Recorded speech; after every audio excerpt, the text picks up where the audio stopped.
얼마 전에 명절이 지났는데요. 각 가정이 종교에 따라 또는 지역에 따라 또는 가풍에 따라 명절을 지내는 모습이 조금씩 차이가 나겠지요. 저는 기독교 가정에서 출생하고 기독교 가정에서 성장을 했기 때문에 명절이 특별하지 않고 제사라는 걸 본 적이 없습니다. 제가 중학교 때 저희 아버님이 목사 안수를 받으시고 고등학교 때 교회를 개척하셔서 초등학교 때는 기독교 가정이고 학생 때부터는 목회자 가정에서 자라가지고 제사, 절기, 기일 이런 거 해본 적도 없고 참석해본 적도 없고 구경도 해본 적이 없습니다. 명절이라고 해봤자 먹는 게 맨날 뻔했습니다. 설날에는 떡국, 추석에는 송편, 조금 더 하면 이제 동그랑땡하고 명태포하고 잡채, 특별히 한다 그러면 만두, 그 정도 먹은 게 다입니다. 조상님들의 기일도 저희는 추도 예배로 대신하고 간단하게 식사를 하니까 먹거리가 늘 평범했습니다.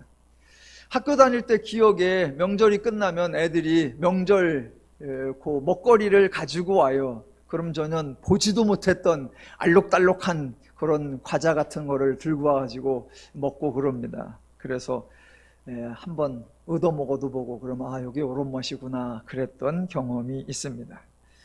그렇게 자라다가 제가 결혼을 하고 나서는 처가를 가보니까 처가는 별천지였습니다. 별천지. 처가는 기독교를 믿는 집안이 아니었고 타 종교를 믿고 있었고 가족 중에서는 유일하게 제 아내만 교회를 다니고 있었습니다. 그런데도 다행스럽게 막내딸이 고등학교를 졸업하고 신학대학교를 간다고 하니까 아무도 반대하지 않고 선뜻 보내주었다고 합니다. 처가는 저에게 정말 여러 방면에서 새로운 분야였습니다. 처가가 영주에 있었는데 제가 결혼을 반대를 받아가지고 본가를 못 가고 결혼 초에는 처가를 자주 갔었습니다. 그래서 영주에 갔는데 하루는 장모님께서 영주 장회를 좀 가자 그래요. 그래서 그때 티코를 가지고 있어서 장모님을 모시고 영주 시내에 장을 보러 가는데 가다가 길에서 제가 깜짝 놀랐습니다. 정말로 깜짝 놀랐어요. 왜 놀랐냐면 영주 시인데 그 시장 쪽으로 가는데 길에 도포를 입으시고 갓을 쓰신 분이 지나가세요. 저는 그런 모습을 TV 사극에서 보고 제가 수원에 사는데 근처 용인에 한국민속촌이 있습니다. 거기서밖에 본 적이 없어요. 그런데 길거리에서 갓을 쓰고 지나가는 분을 보다니 저는 정말 깜짝 놀랐습니다. 우와, 이게 무슨 조선시대도 아니고 또 어떻게 생각하면 영주라는 데가 이렇게 외지고 이렇게 처져 있나? 그런 생각도 들고 여하튼 좀 신기했었습니다. 그래서 놀란 마음을 진정시키고 장모님을 모시고 시장에 갔어요. 건어물 상인가 그랬는데 할머니 두 분이 앉아 계십니다. 두 분이 이렇게 대화를 하시는데 형님 어쩌고 그러고 동생 어쩌고 그래요. 그래서 제가 자매분이신가 보다. 자매분이 함께 곱게 늙어서 저렇게 화목하게 지내시는구나 라고 생각을 했어요.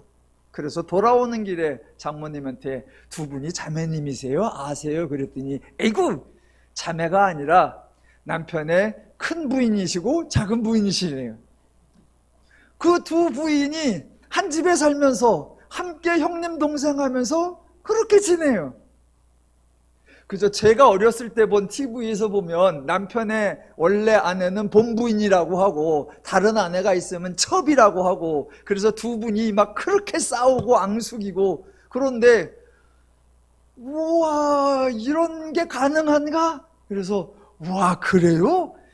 우와 이런 모습 처음 봐요 그랬더니 저희 장모님이 자네 장인이 제일 잘한 게 뭔 줄 아는가? 그래서 모르겠네 그랬더니 자네 장인 친구들은 다 부인이 둘 이상인데 자네 장인만 나 혼잘세.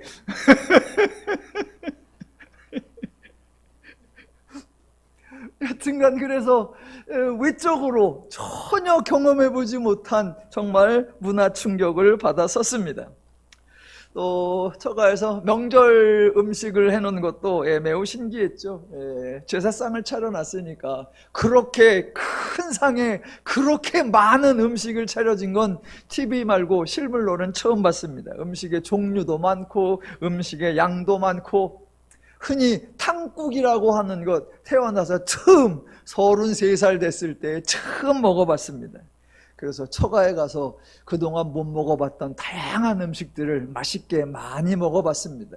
그런 관점으로는 제가 결혼을 꽤 잘한 것 같습니다. 그러니까 제가 영주라고 하는 동네도 그렇고 처가도 그렇고 그들과 대화하는 것도 그러는 게 많이 좀 신기했는데, 역으로 생각하면 처가 식구들도 제가 좀 매우 신기했던가 봅니다. 목사 아들이라고 하는 사람, 또 신학대학교 대학원을 다니고 있는 청년, 그 다음에 교회에서 일하고 있는 그런 젊은이가 뭐 사위로 오고 또 이렇게 오니까 궁금했던 것들이 많았나 봅니다. 그래서 그동안 교회에 대하여, 기독교에 대하여, 하나님에 대하여 궁금했던 것도 묻고 욕하고 싶은 것도 해보고 도대체 뭐라고 대답하나, 이제 그런 사람이 가까이 있으니까 이제 뭐 마음 놓고 저에게 물어봤습니다. 대화를 하면서 제가 이게 참 많이 다르구나, 그걸 생각한 거예요. 저는 뭐 기독교 집안에서 자라고 만난 분들이 기독교인들이고 용어가 늘 같고 그런 용어나 그런 표현에 어느 누구도 토를 달아본 적이 없으니까 그냥 자연스러웠는데, 처가 식구들하고는 한마디 한마디가 다 달라요. 그래서 물으면 대답을 해야 되는데 대답을 못해. 그게 아니고요, 그게 아니고요. 제가 입에 달고 사는 게 그게 아니고요, 그거였어요. 그래서 제가 결혼하기 전과 결혼한 후에 기독교를 어떻게 설명해야 되고 설교를 어떻게 해야 하는가 전환점이 왔던 그런 거였고, 그때부터 제가 이제 좀 더 자세해야 되는구나, 좀 더 뭐라고 할까, 잘 전달을 해야 되는구나, 그런 생각을 해왔었고, 그게 이제 오늘까지 이어지고 있습니다. 뭐 저는 그 충격이 뭐 저 나름대로였는데, 아마 여러분은 아직도 그런 서로 다른 문화와 서로 다른 종교에 함께 하고 계실지도 모르겠습니다. 그래서 저보다 더 많은 어려움을 겪는 여러분을 응원하고 여러분이 기독교를 잘 전달할 수 있도록 제가 설명을 좀 더 잘 해보도록 하겠습니다. 그 중에 하나 여러 번 말씀드렸지만 다시 한번 정리해 보면, 우리는 너무나 당연하게 성경을 하나님의 말씀이라고 합니다. 성경은 하나님의 말씀이다라는 표현 전혀 어색하지 않은데, 성도가 아닌 분들에게는 조금 설명이 필요한 것 같습니다.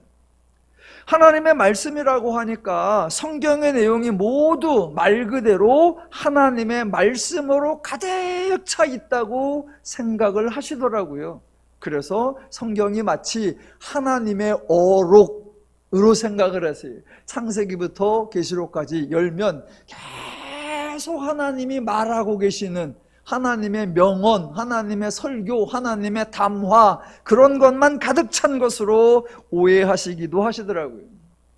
읽어보면 하나님이 말씀을 하시죠. 그러나 또 하나님이 말하지 않고 대신 활동하시고 역사하시고 일하시는 그런 모습도 많이 있습니다. 성경을 읽으면서 제가 다양하게 읽는데, 한 번은 성경에 나오는 하나님이 가라사대 그러면 하나님이 하신 말씀만 제가 빨간색으로 박스를 치면서 읽어본 적도 있습니다. 그렇게 읽어보니까 예상외로 하나님이 말수가 많지가 않으세요. 몇 마디 하시고 그 일을 또 한참 하시고, 몇 마디 하시고 그 일을 한참 하시고, 그래서 하나님은 말씀도 하시지만 하나님은 사역도 행하신다. 그래서 제가 누누이 반복한 우리 하나님은 일하시는 하나님이다 라는 것도 기억하셨으면 좋겠고요. 또 성경이 하나님의 말씀이라고 해서 오직 하나님의 말씀만 기록되어 있느냐? 아니지요. 다양한 말이 있습니다. 하나님 말씀 기록되어 있고요, 사람들이 한 말 많이 기록되고 있고요, 사탄이 한 말 기록되어 있고요, 심지어는 짐승이 한 말도 성경에 기록되어 있습니다. 그러니까 성경을 읽으실 때에는 이 말을 누가 했나, 그것을 제일 먼저 살펴봐야 합니다. 성경이 하나님의 말씀이니까 하나님이 말씀을 하시죠. 그런데 하나님은 일방적으로 말씀하시지 아니하고 주로 대화를 하십니다. 우리 하나님은 대화하시는 하나님이세요. 높은 곳에서 일방적으로 지시하는 거 아니고요, 사람을 불러다 놓고 대놓고 윽박지르는 거 아니고요, 말 그대로 대화를 하십니다. 때로는 하나님이 말씀을 하시고, 때로는 하나님이 인간에게 질문을 하시고, 때로는 하나님이 인간이 하는 말을 듣기도 합니다. 자, 대화를 하면 누가 먼저 대화를 시도할까요? 얼핏 생각하면 문제투성이 간구하는 거 많고 바라는 거 많은 인간들이 하나님을 한번 만나 뵙게 해달라고 면담을 신청하고 제발 제 처지와 제 상황을 좀 들어봐 달라고 하나님에게 대화를 시도할 것 같습니다. 그런데 성경을 읽어보면 실상은 정반대입니다. 대화를 시도하는 분은 언제나 하나님이세요. 반대로 인간은 대화를 거부하기도 하고 하나님의 말씀을 듣지도 않습니다. 그래서 하나님이 인간을 찾아오시고 인간에게 하나님이 인간의 문제를 설명하시고 그 문제를 하나님이 해결해 주시겠다 선포도 하시고 하나님의 사역을 보고 듣고 배우라고 설득도 하시고 제발 하나님의 뜻을 따르라고 부탁을 하시기도 합니다. 자, 성경이 하나님의 말씀이고 그 말씀은 하나님과 인간의 대화다라는 얘기를 왜 드리느냐? 성경의 구절들을 이해할 때 이 대화라고 하는 포인트를 놓치지 말아야 한다라는 겁니다. 하나님이 일방적으로 훈시하는 거 아닙니다. 직설적인 말만 하는 거 아니고 단답형으로 주고받는 거 아니고 말 그대로 다양한 대화적 기술, 서로를 설명하고 설득하려고 하는 수사적 표현 양식, 의미를 확실하게 하기 위하여 때로는 강조를 하고 때로는 과장도 하고 때로는 풍자도 하고 때로는 조크도 하고 때로는 호통도 치는 다양한 어법들이 사용된다라는 겁니다. 그래서 성경을 읽을 때에는 언제나 이 말씀을 누가 했는가, 하나님은 이 말씀을 왜 하셨는가, 어떤 의도로 하셨는가, 그런 것들을 살펴야 오해를 하지 않습니다. 사람들이 기독교에 대하여 비난을 하죠. 하나님에 대하여 조롱도 하고요. 그런데 기독교 또는 하나님에 대하여 비난하는 사람들의 공통점이 하나 있습니다. 그 공통점이 뭐냐면 성경을 기록된 그대로 본다는 거예요. 기록된 그대로. 예전에 일반 서점에 갔더니 종교란에 어떤 스님이 성경을 읽고 성경을 비난한 그거를 책으로 써낸 그게 있었습니다. 뭐라고 비난을 하나 제가 관심을 갖고 읽었으니까 첫 단락이 뭐냐면 그 스님이 창세기 1장을 읽었대요. 읽으면서 하나님이 천지를 창조했다고 하니까 도대체 어떻게 창조를 했나. 그래서 그분 나름대로 창세기 1장에 설명하는 걸 도표로 그림으로 그려봤대요. 그래서 책에 열어보니까 그림이 나와 있어요. 그분이 성경을 읽고 하나님이 이렇게 천지를 창조했구나. 물이 있어 위에가 물 아래로 나누고 궁창이 있고 어쩌고 저쩌고 이제 그런 얘기들을 그분이 그린 그림에 의하면 지구가 반원이에요. 반원. 자기가 성경을 읽어보니까 성경에 기록된 대로는 지구는 이렇게 생겼더라, 반원. 그런데 지금 지구는 동그랗지 않냐. 그러니까 성경이 기본적인 사실도 모르고 순엉터리다.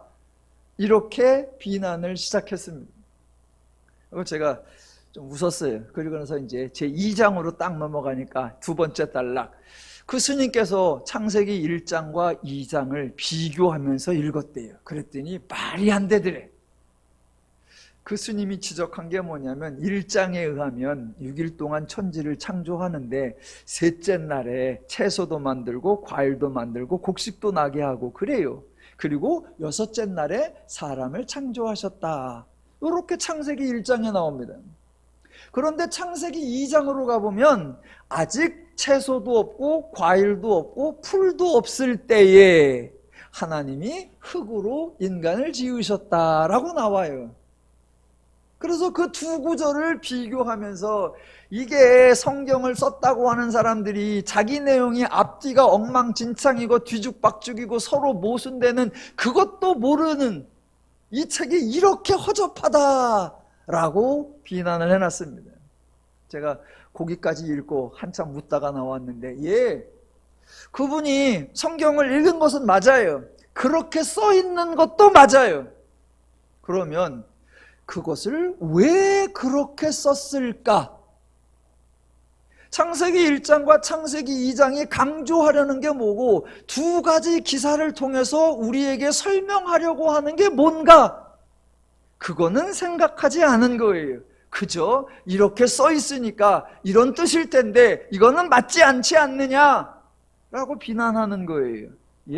성경을 읽어낼 줄 모르는 거고 성경이 대화라는 거, 성경이 인간에게 설득하려고 하는 다양한 수사적 표현 양식을 쓴다는 거, 그거를 캐치하지 못한 겁니다.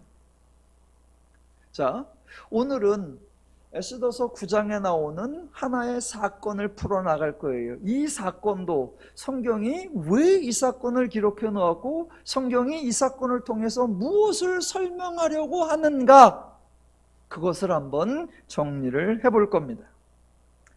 자, 오늘 본문 9장으로 가보겠습니다. 1절, 아달월 곧 12째 달 13일은 왕의 어명을 시행하게 된 날이라 입니다.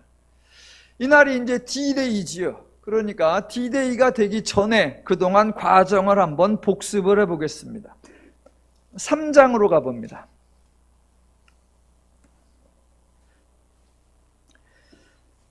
시작은 이제 3장 6절부터죠. 3장 6절 맨 끝에 보면 아하수에로의 온 나라에 있는 유다인 곧 모르드게의 민족을 다 멸하고자 하더라. 하만이 이런 계획을 세우지요. 그래서 7절, 아하수에로 왕 제12년 첫째 달 곧 니산월에, 자 1월 달에 유대인을 한번 멸절시켜야 되는데 날을 잡아야 되겠다. 그래서 제비를 뽑지요. 그래서 뽑힌 달이 12월이었습니다. 그 다음에 12절로 가보면 첫째 달 13일에 제비를 뽑은 날은 1월 어느 날이에요. 며칠 날 뽑았는지는 몰라요. 그 어느 날에 뽑았는데 12월이 정해졌고, 그리고 이제 1월 13일에 조서를 써서 왕의 반지로 인을 쳤는데 그 조서의 내용이 12월 13일 하루 동안에 모든 유다인을, 젊은이, 늙은이, 어린이, 여인들을 막론하고 죽이고 도륙하고 진멸하고 또 재산을 탈취하라, 그런 내용이었습니다. 자, 1월 13일에 그런 조서가 쓰여져 공포가 되었고 그 소식이 전해지자 4장에서 모르드게가 베옷을 입고 재를 뒤집어 쓰고 대성통곡을 하고 에스더에게는 왕에게 나아가서 간구를 하라라고 요청을 하고, 만약 이때에 가만히 있으면 에스더 너와 너의 집은 멸망할 거다라고 저주와 협박을 하지요. 자, 그러니까 5장에서 에스더가 왕에게 나아갔고 다행스럽게 왕이 귤을 내밀어서 왕을 아련할 수 있었고 잔치를 베풀었고 첫째 날 잘 지내고 둘째 날 잔치 때에 드디어 에스더가 자기와 모르드게와 민족이 처한 상황을 왕에게 설명하였습니다. 자, 그게 5장입니다. 여러분, 이 장면이 매우 왕으로서는 난처한 장면입니다.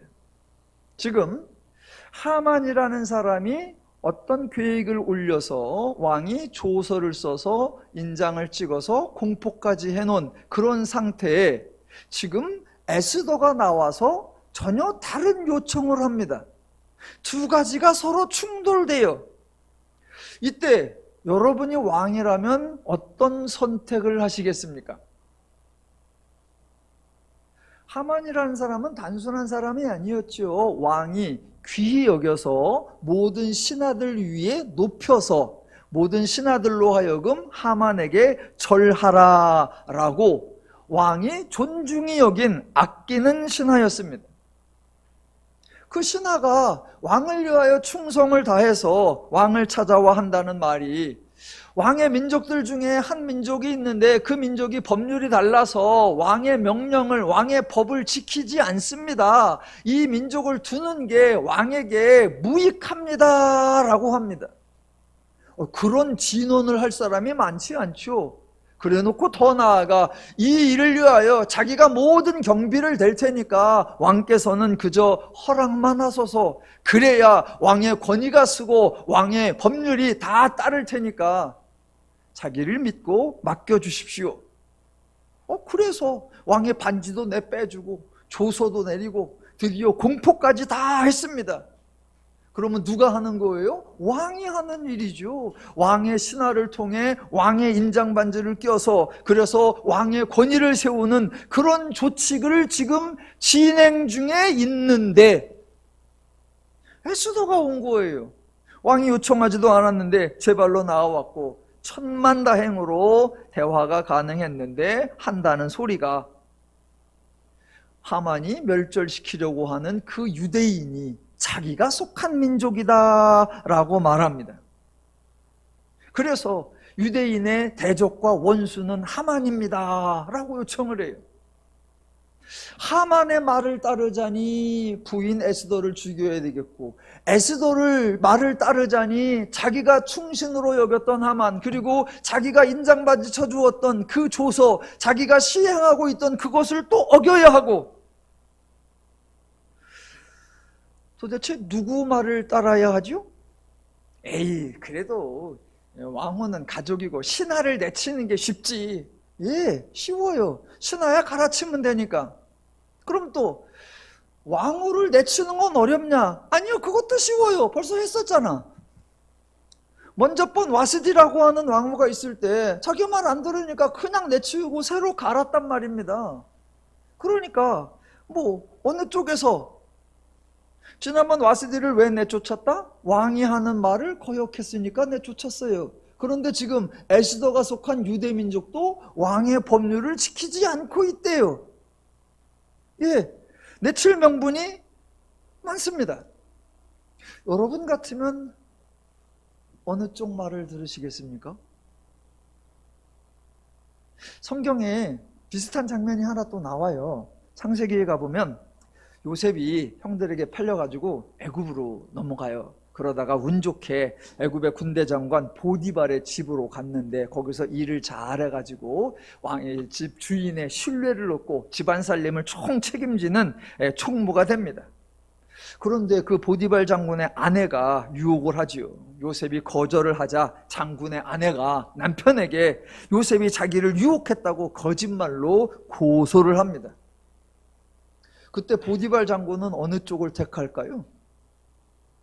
야, 내가 그동안 여러 종을 써봤는데 요셉만큼 신실한 자가 없고, 요셉이 있으니까 내가 국사를 할 수 있고, 요셉이 있으니까 내가 내 가정을 마음 편히 두고 일할 수 있다. 요셉 참 신실하다. 당신의 행실이 영 마땅해. 그래서 요셉을 살려야 할까요? 아니면 믿고 맡겼더니 하는 짓이 요러냐라고 아내의 말을 듣고 요셉을 죽여야 할까요? 보디발은 시시비비를 가려 요셉을 보호하는 것보다는 자신의 아내의 말을 무조건 믿어줌으로써 결국은 자신의 명예를 지킨 것으로 보입니다. 자, 아하수에로의 경우 어느 쪽을 택할까요?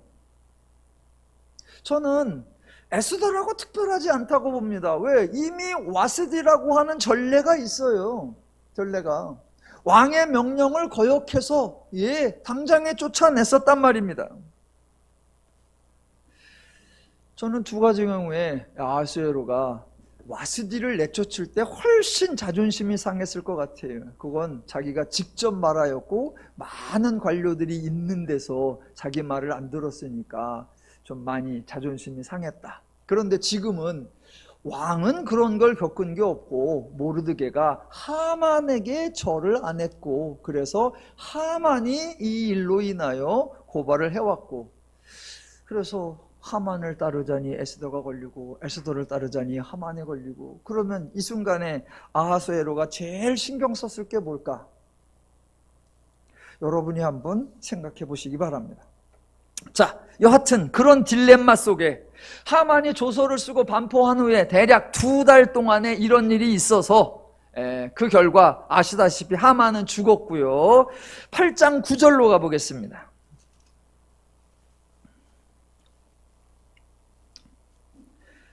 그때 시완월 곧 3월 23일에 왕의 서기관이 소집되고 모르드게가 시키는 대로 조서를 써서 인도로부터 구스까지 127도 지방 유다인과 대신과 지방관과 관원들에게 전할세입니다. 자, 다시 한번 정리. 1월 어느 날 날짜를 뽑았는데 12월이 뽑혔고, 그래서 1월 13일 날 12월 13일에 유대인을 멸절하자라고 조서를 썼는데, 그 중간 2달이 지나는 사이에 하만은 죽고 3월 23일에 모르드게를 통해 새로운 조서가 쓰여졌습니다. 지난주에 설명드린 것처럼 이 조서는 날짜는 12월 13일 똑같습니다. 내용도 똑같습니다. 그 사람들을 도륙하고 죽이고 진멸하라 입니다. 바뀐 거는 딱 하나, 죽어야 되는 대상이 바뀌어 있습니다. 지난번 하만은 유다인을 멸절하라라고 했고, 이번에 모르드게는 모든 유다인에게 허락하여 그들이 함께 모여 스스로 생명을 보호하여 각 지방의 백성 중 세력을 가지고 그들을 치료하는 자들과 그들의 처자를 죽이고 도륙하고 진멸하고 그 재산을 탈취하게 하였다라고 합니다. 한마디로 요약하면 유다인들이 준비하였다가 그날에 대적들에게 원수를 갚으라라고 한 거예요. 이 소식이 127도에 쫙 퍼지니까 반응이 극과 극이죠. 유대인에게는 기쁨과 영광과 즐거움과 존귀함이 있었다라고 나오고, 본토 백성들은 유다인을 두려워하였다라고 합니다.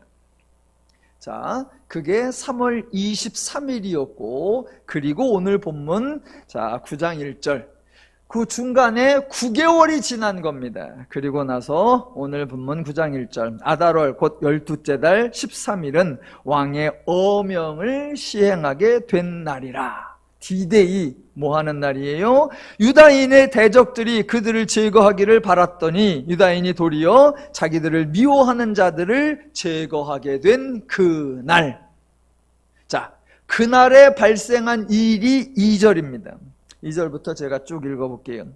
유다인들이 아하수에로 왕의 각 지방 각 읍에 모여 자기들을 해하고자 한 자를 죽이려 하니 모든 민족이 그들을 두려워하여 능히 막을 자가 없고 각 지방 모든 지방관과 대신들과 총독들과 왕의 사물을 보는 자들이 모르드게를 두려워하므로 다 유다인을 도우니 모르드게가 왕궁에서 존귀하여 점점 창대하매 이 사람 모르드게의 명성이 각 지방에 퍼지더라. 유다인이 칼로 그 모든 대적들을 쳐서 도륙하고 진멸하고 자기를 미워하는 자에게 마음대로 행하여 유다인이 또 도성 수산에서 500명을 죽이고 진멸하고 또 바산다다와 달번과 아스바다와 보라다와 아달리아와 아리다다와 바마스다와 아리세와 아리데와 와사데 곧 함므다다의 손자요 유다인의 내적 하만의 10아들을 죽였으니 그들의 재산에는 손을 대지 아니하였더라. 여기에서 오늘 설교 제목이 나왔어요. 죽이고 진멸하고 죽이고 진멸하고 도륙하고. 제가 설교 제목을 1년에 50개씩 한 20년 동안 만들어 왔는데 오늘 설교 제목이 제일 무서운 것 같아요. 죽이고 도륙하고 진멸하고. 그러니까 사람들의 반응이 뭐라고요? 두려워하여 두려워하여 두려워하여입니다. 제가 오늘 본문을 설교 준비하면서 자꾸 읽어봤어요. 좀 궁금해서. 제가 본문을 잘못 읽었나 의아해서 여러 번 읽어봤는데 한 가지 특이한 게 있습니다. 자, 하만이 조서를 쓸 때는 대상을 정확하게 표현했어요. 12월 13일에 모르드게의 유다인 민족을 진멸하라 라고요. 그러니까 유다인이라고 하는 특정 민족을 언급한 거예요. 자, 그런데 모르드게가 쓴 조서에는 대상이 정확하게 표현되어 있지 않습니다. 자, 아까 읽었던 8장 11절 중간에 보면 이렇게 나옵니다. 각 지방의 백성 중 세력을 가지고 그들을 치려하는 자들과 그들의 처자를 죽이고 도륙하고 진멸하고 그 재산을 탈취하게 하되. 아니, 세력을 가지고 유다인들을 치려하는 자들 누구죠? 정확하게 어느 정도가 치려하는 거예요?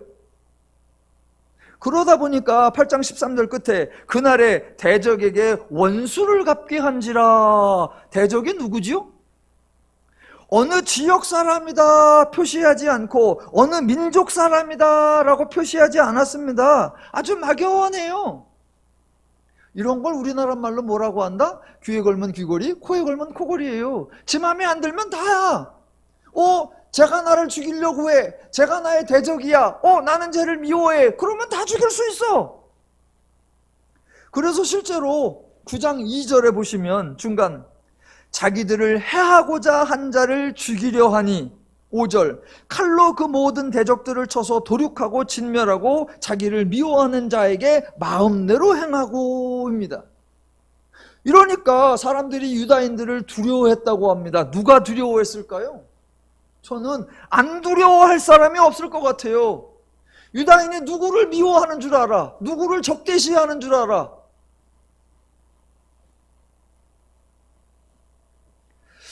물론 본문을 살펴보면 스토리 전개상 하만과 모르드게의 갈등이 있었고 또 에스더가 왕 앞에서 우리의 대적과 원수는 저 하만이니이다 라고 말한 적이 있으니까 아마도 하만과 하만의 가족과 하만의 부족 정도이지 않을까라고 추정은 할 수 있겠죠. 그런데 본문 어디에도 조서 어디에도 정확하게 대상을 정해놓지 않았습니다. 그래서 유다인이 마음만 먹으면 다 죽여도 되는 것처럼 보여집니다. 아주 살벌하게 여겨집니다. 자, 드디어 D-Day인 12월 13일에 있었던 일, 많은 사람이 죽었습니다. 5절 다시 한번. 자, 유다인이 칼로 그 모든 대적들을 쳐서, 이게 누군지를 몰라요. 한도가 없어. 자, 다시 한번. 유다인이 칼로 그 모든 대적들을 쳐서 도륙하고 진멸하고 자기를 미워하는 자에게 마음대로 행하고. 이렇게 해서 죽인 사람이 몇 명 정도일까요?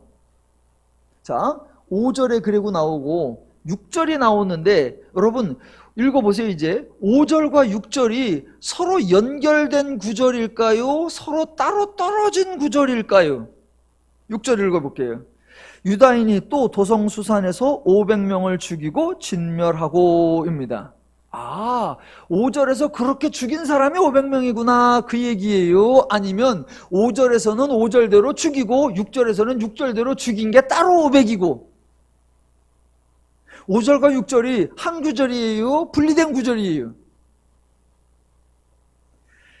또가 있어서 분리된 것 같잖아요. 그래서 제가 어제 우리말 성경과 영어 성경 앞에서 한 15권을 번역본을 다 펴놓고 연구를 했어요. 그랬더니 에스더가 너무 많이 죽이나 싶었는지 번역본들이 5절과 6절을 묶어놨어요.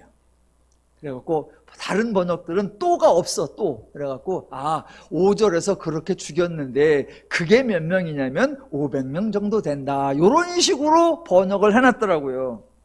그런데 잘 보면 그러지 않습니다. 그렇지 않습니다. 자, 다시 한번 2절. 유다인들이 아하수에로 왕의 각 지방 각 읍에 모여서 라고 했단 말입니다.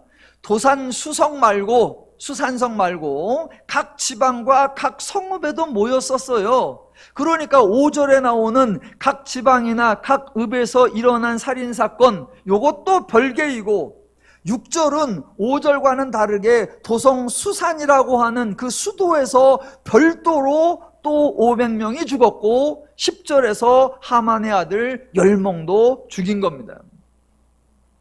자, 이게 맞는 것 같아요. 왜 그러냐면 11절로 가보겠습니다. 11절. 그날에 도성수산에서 도륙한 자의 수요를 왕께 아뢰니 왕이 왕후 에스더에게 이르되 유다인이 도성수산에서 이미 500명을 죽이고 멸하고 또 하만의 10아들을 죽였으니, 요건 6절이에요.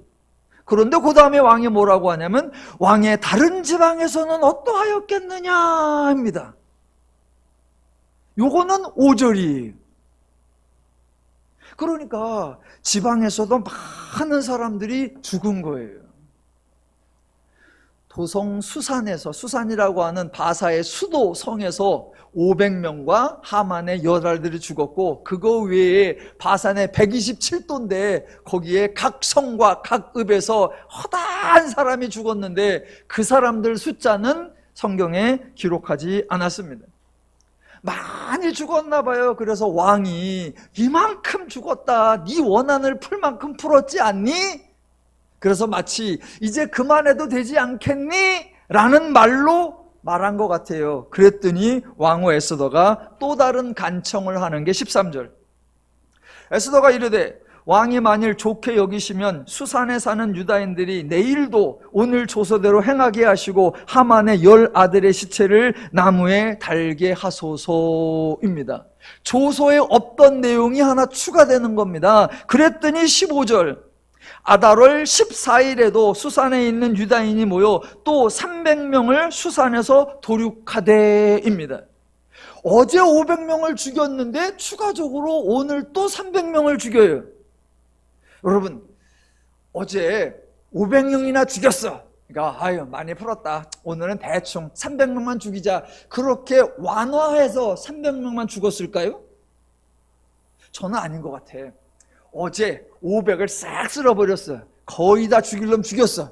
오늘 하루 더 죽이려고 하니까 산 놈이 300밖에 없어. 어제 많이 죽였으니까 오늘은 그냥 좀 넓은 아량으로 몇 놈만 치자가 아니라 어제 하도 많이 죽여서 남은 놈이 별로 없어. 도선 수산에. 그래서 저는 300명인 것 같아요. 그 다음에 또, 자 16절 보면 왕의 각 지방에 있는 다른 유다인들이 모여 스스로 생명을 보호하여 더적들에게서 벗어나며 자기들을 미워하는 자 7만 5천 명을 도륙하되입니다. 우와, 각 성읍에서 7만 5천 명이 둘째 날 죽었어요. 자, 여러분 질문해 볼게요. 지금 여러분이 만약 나를 죽이려고 하는 원수가 있었고 대적이 있었는데 상황이 반전돼서 내가 그 원수들을 죽일 수 있게 되었다라고 하면, 자, 첫째 날 많이 죽일까요? 둘째 날 많이 죽일까요? 안 그럴 것처럼 하지 말고. 자, 보세요.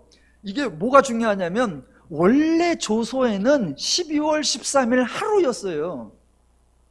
오늘도 죽이고 내일도 죽일 수 있다가 아니라 원수 갚을 수 있는 유일한 날이 오늘이다 였어요. 그게 13일이에요. 그러니까 13일 날 원수라고 하는 자, 미워하고 하는 자, 자기가 하고 싶어 하는 대로 막 죽였을 거란 말입니다. 그래서 저녁 때쯤이면 이제 죽일 놈 다 죽였다 그랬는데 그날 저녁에 뭐라고 한다? 에스더 왕후가 간청해가지고 하루 더 늘었대. 그러니까 14일 얘기는 원래 사람들 계획에 없던 거예요.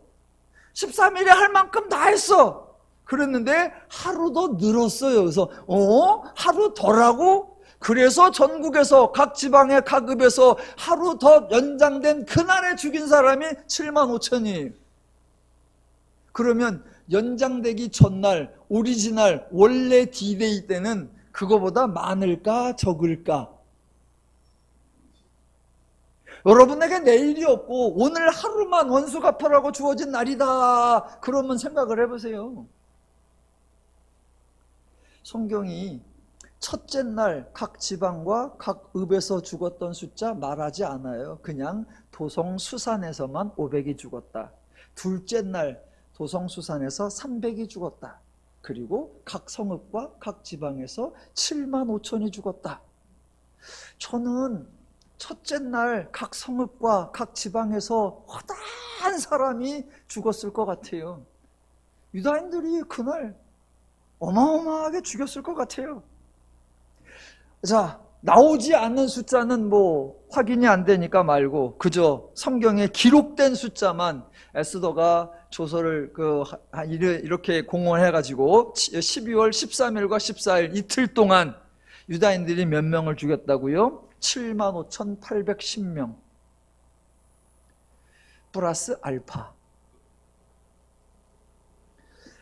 일반 역사에서 가장 잔혹한 여인, 평범한 주부가 아니라 권력의 위치에서 자기 뜻을 이루려고 많은 사람을 죽인 살벌한 여인의, 잔인한 여인의 대명사, 저는 2명 정도 있다고 생각합니다. 서양에서는 영국의 여왕, 흔히 피의 여왕이라고 하는 메리 여왕, 그리고 동양에서는 당나라의 유일한 여황제였던 측전무후. 저는 한 명을 추가해야 된다고 생각합니다. 가장 잔인하고 가장 살벌하고 참 많은 사람을 죽인 희대의 살인마. 제가 별명도 줬어요. 미녀 살수 에스더. 이제 기독교 관련 단체들이 성경의 인물들을 주인공으로 삼아서 뭐 영화를 만들어 놓은 게 많이 있지요. 뭐 에스더에 관련된 영화도 있겠죠. 저는 보지는 않았습니다만 상상을 한번 해보면 주인공으로 에스더가 나옵니다. 에스더 어떤 배우가 뽑혀야 할까요? 일단 이뻐야 돼. 겁나 이뻐야 돼요. 아리따워야 돼요. 누가 봐도 홀딱반하게 예뻐야 됩니다. 자, 그리고 이 여인이 말도 얼마나 곱게 하는지요. 조급하지 않고 목소리도 높이지 않고 무례하지도 않게 아주 온순하며 아주 차분하며 아주 절제 있게 왕에게 조심스럽게 나아가고 왕이 다 해준다 그래도 아니요, 단박에 원하는 걸 말하지 않고 잔치를 베풀고 또 잔치를 베풀면서 왕이 안달을 하게끔 만들어 놓고 그때 아주 부드러운 목소리로 왕이 옳게 여기시거든, 왕이 좋게 여기시거든 허락하옵소서. 고운 말과 품이 있는 말은 다해. 그런데 내용이 살벌해.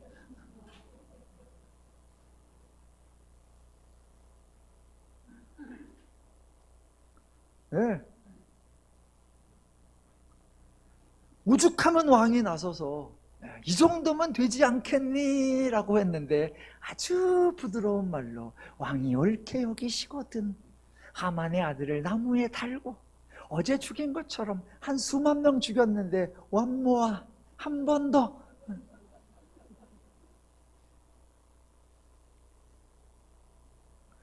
여러분, 사실 에스더서는 무서운 이야기입니다. 어렸을 때 동화로 들었던 것 중에 동화인 줄 알고 재미났었는데 커서 보니까 매우 무서운 거 있었잖아요. 헨젤과 그레텔. 헨젤과 그레텔. 뭐 끌려가다가 뭐 빵떡 떨어뜨려갖고 나중에 그거 보고 찾아왔다 그거지만 사실은 마녀 할머니를 기름 거기에 펄펄 끓는 기름물에 던지고 막 그러잖아요. 그게 무슨 어린이 동화야? 지금 그거보다 더 무서워. 아주 예쁘고 아주 고운 말로 목을 베서서 싹 쓸어버리소서 한 번 더.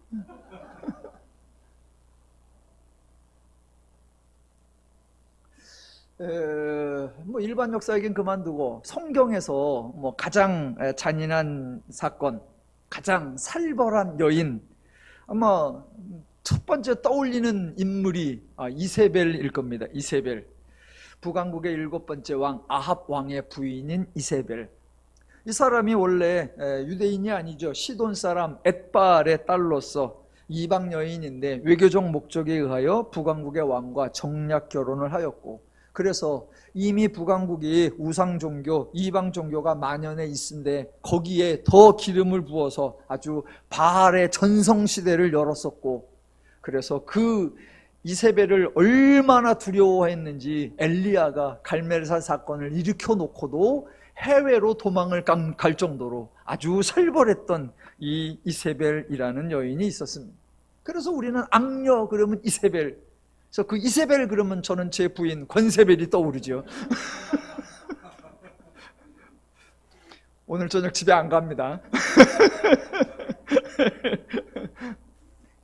이세벨 그 딸이 아달랴라고 하는데, 딸도 또 외교적 목적에 의하여 남왕국의 왕과 결혼을 해가지고 왕족에 있었는데, 자기 아들이 왕이었는데 왕이 살해를 당하죠. 그러자 이 아달랴가 왕의 권속들을 다 죽여버리고 자기가 직접 왕이 되어서 이스라엘과 유대 합쳐서 유일한 여왕으로서 통치를 했었지요. 그래서 그 두 여인 이세벨과 아달랴가 성경에서 가장 잔인한 사람, 성경에서 가장 많은 사람을 죽인 여인으로 소개들을 합니다. 그런데 이 이세벨과 아달랴 모녀가 죽인 사람을 다 합쳐도 에스더에게는 비교가 되지 않습니다. 물론 에스더는 이세벨처럼 개인적 욕망을 위해 자기 백성을 죽인 것이 아니라 민족을 구하기 위해 다른 민족을 죽인 것이기에 그녀의 행동은 비난을 받기보다는 오늘날 많은 교회들에서, 설교들에서, 기독교에서 존경을 받고 있습니다. 하지만 과연 성경이 에스더를 민족을 구한 여인으로, 또 에스더의 행동을 신실한 신앙적 모범으로 제시하는 것일까요?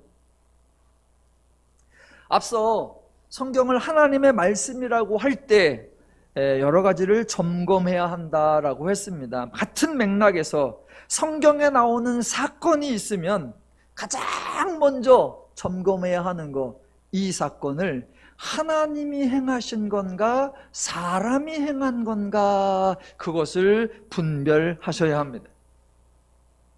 성경에 나오는 사건인데 이 사건 하나님이 계획하고 하나님이 진행하여 하나님이 완성한 사건인가, 아니면 사람들이 계획하고 사람들이 진행하여 사람들이 벌인 사건인가?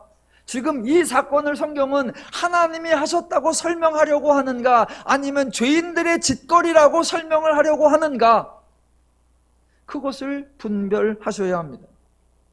그런데 많은 분들은 하나님이 하셨나 사람이 했는가 그건 생각하지 않고 이스라엘 백성이 했는가 이방인이 했는가 거기에 주목하는 것 같습니다. 그래서 이스라엘 백성이 했다 그러면 잘한 일이야, 옳은 일이야, 정당성이 있어 라고 하고, 이방인이 했다 그러면 그건 나쁜 일이고 그건 악한 일이고 그거는 형벌을 받아 마땅하다라고 판단하는 것 같습니다. 아니요, 그래서는 안 됩니다.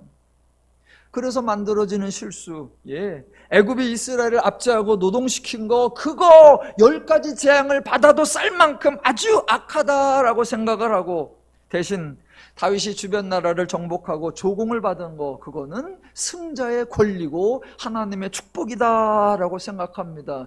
그거 지독히 유대교적 사고방식일 뿐 전혀 하나님적 사고가 아닙니다. 성경에 나오는 많은 사건들, 하나님이 예고하시고 하나님이 진행하신 것들입니다. 이 하나님이 행하신 사건들의 특징, 이스라엘이 승리하는 거 아니고요, 이스라엘이 유익을 얻는다 아닙니다. 하나님의 행하신 사역의 포커스가 이스라엘에게 맞추어지면 안 됩니다.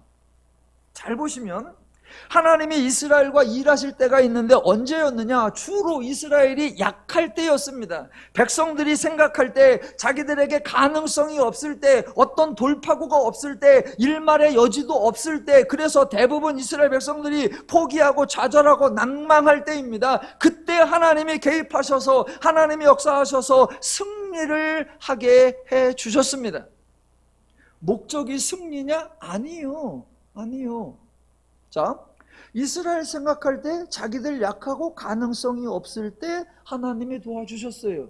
반대로 생각하면, 적군의 입장에서 생각하면 자기들이 강해, 자기들이 더 세, 자기들의 장수가 더 훌륭해, 자기들의 무기가 더 뛰어나, 이거는 도무지 질 수 없는 전쟁이다, 이거는 이기는 거 당연하다 라고 할 때 지는 거예요.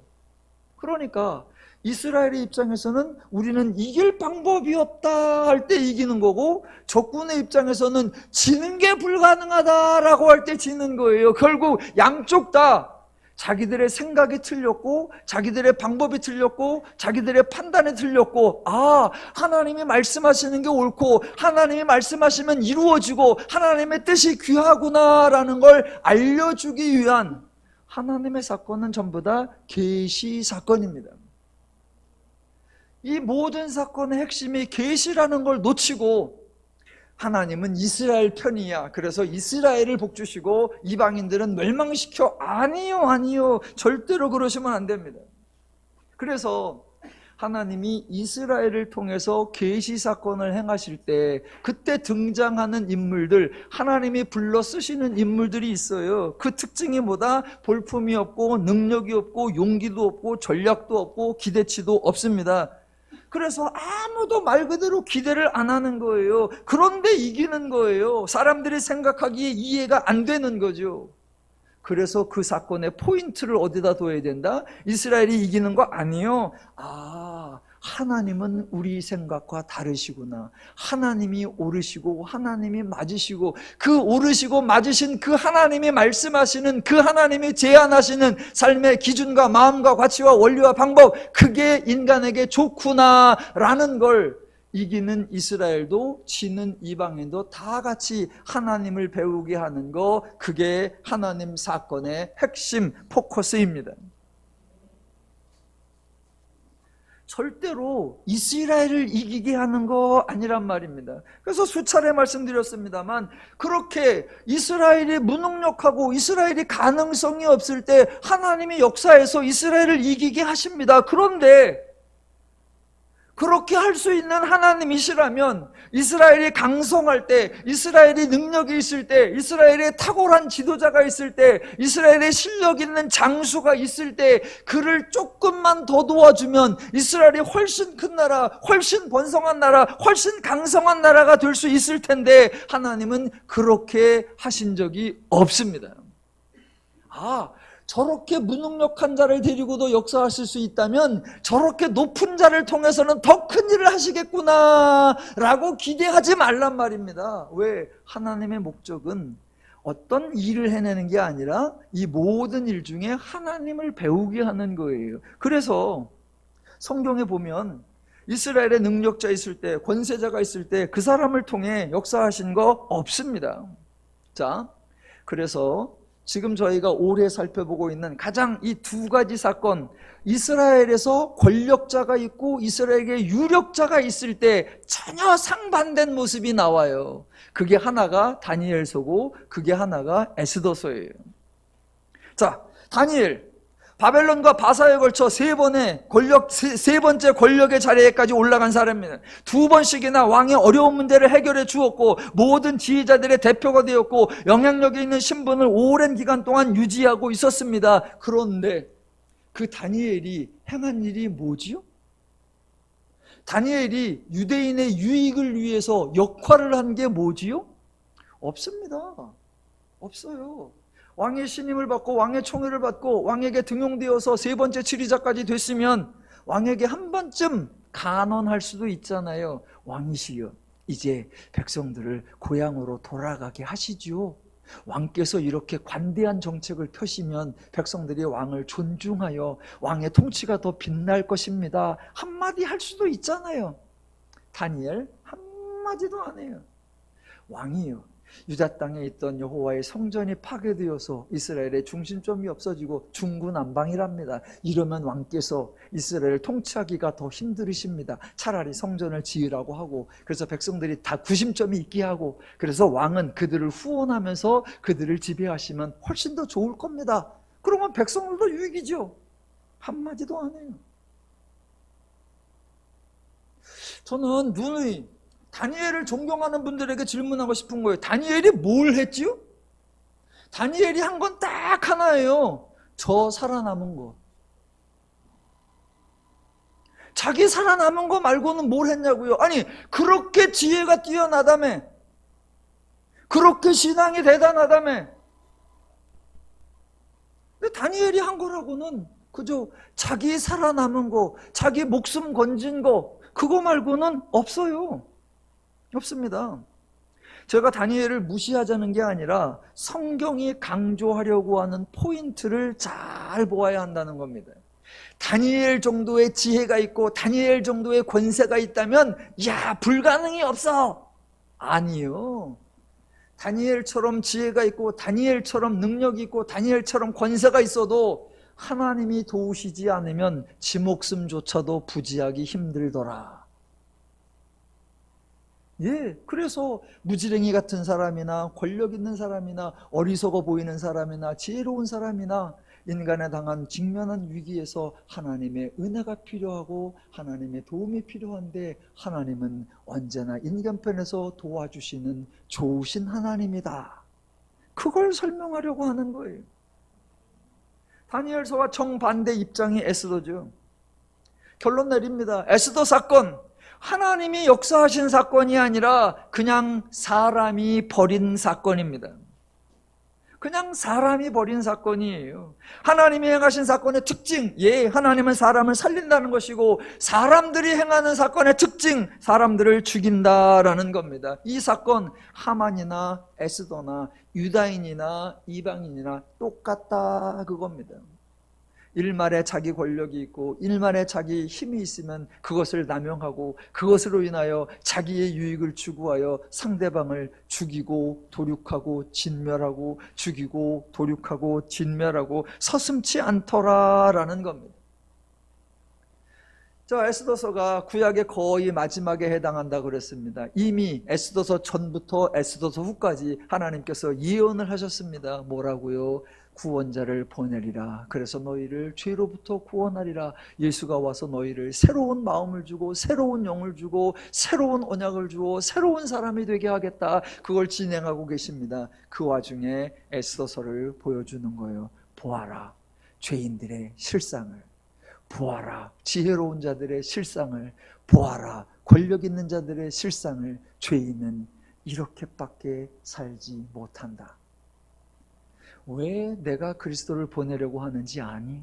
내가 왜 예수를 보내어 십자가를 지게 하고 너희를 구원하려고 하는 줄 아니? 하나님의 마음이 없으면, 하나님의 심정이 없으면, 하나님의 기준이 없으면 이 에스더의 삶이 우리 삶 속에 날마다 반복될 수밖에 없다. 경험하시잖아요. 경험하시잖아요.